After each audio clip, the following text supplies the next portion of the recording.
বাংলাদেশের মানচিত্রের একেবারে দক্ষিণে বঙ্গোপসাগরের বুক চিরে দেখে ওঠা এক নিভৃত জনপদ নিঝুম দ্বীপ। হরিণের বিচরণ আর কেওড়া বনের সেই শান্ত দ্বীপের উপকূলে লুকিয়ে আছে এক বিশাল রহস্য। ভাটার সময় যখন সমুদ্রের পানি নেমে যায় তখন লোনা জলের উপর জেগে ওঠে এক লস্কানসার লোহার কাঠামো, বিশাল এক জাহাজের মস্তুল। দশক পর দশক ধরে এটি এখানেই পড়ে আছে, কিন্তু এই জাহাজটি কার? কিভাবে এটি এখানে এলো? এটি কি কোনো দুর্ঘটনা, নাকি এর পিছনে লুকিয়ে আছে যুদ্ধর কোনো অজানা ইতিহাস?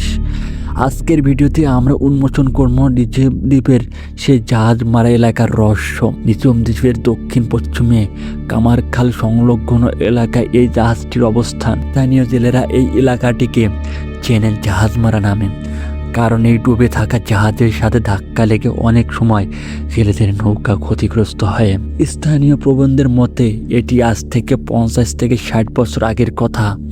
কেউ বলেন এটি মালবাহী জাহাজ ছিল, আবার কেউ বলেন এটি ছিল বন্দেশী কোনো শত্রু জাহাজ। তবে সঠিক তথ্যের অভাবে একে ঘিরে ডালপালা মিলেছে অনেক কাল্পনিক গল্পও। গবেষকদের মতে এটি জাহাজের রহস্যময় সূত্রপাত হতে পারে দ্বিতীয় বিশ্বযুদ্ধ কিংবা 1971 সালের মহামুক্তিযুদ্ধের সময়। বঙ্গোপসাগরের এই রুটটি ঐতিহাসিকভাবে অত্যন্ত গুরুত্বপূর্ণ। ধারণা করা হয় কোনো এক বিশাল ঝড়ে দিক হারিয়ে জাহাজটি এই চরে আটকে যায়। বালু আর পলি জমে ধীরে ধীরে এটি মাটির নিচে ডুবে যেতে থাকে। বর্তমান এর মাত্র 20 থেকে 30% অংশ দৃশ্যমান। তবে এর বিশালতা দেখে বোঝা যায় এটি সাধারণ কোনো জাহাজ ছিল না। এটি ছিল কয়েকশো ফুট দীর্ঘ এক দানবীয় নৌজাহান। দুর্ভাগ্যজনকভাবে বছরের পর বছর নোনা জলে পড়ে থাকায় জাহাজটি এখন ধ্বংসের দ্বার প্রান্তে। এর অনেক মূল্যবান লোহা এবং যন্ত্রাংশ ইতিমধ্যে চুরি হয়ে গেছে বা সাগরে বিলীন হয়েছে।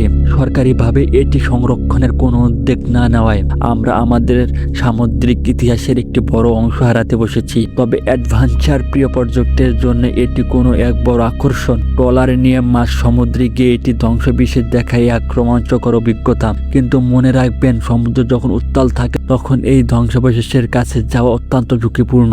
নিঝুম দ্বীপের এই ডুবে থাকা জাহাজটি কেবল এক টুকরো লোহা নয়, এটি বঙ্গোপসাগরের এক নীরব সাক্ষী। হয়তো কোনো একদিন সঠিক গবেষণায় বেরিয়ে আসবে এর প্রকৃত পরিচয়। আপনার কি মনে হয়, এটি কি কোনো বাণিজ্যিক জাহাজ ছিল নাকি সমুদ্রের কোনো রণতরী? কমেন্ট করে আমাদের জানাবেন। ভিডিওটি ভালো লেগে থাকলে লাইক দিন এবং আমাদের চ্যানেলে সাবস্ক্রাইব করে সাথেই থাকুন।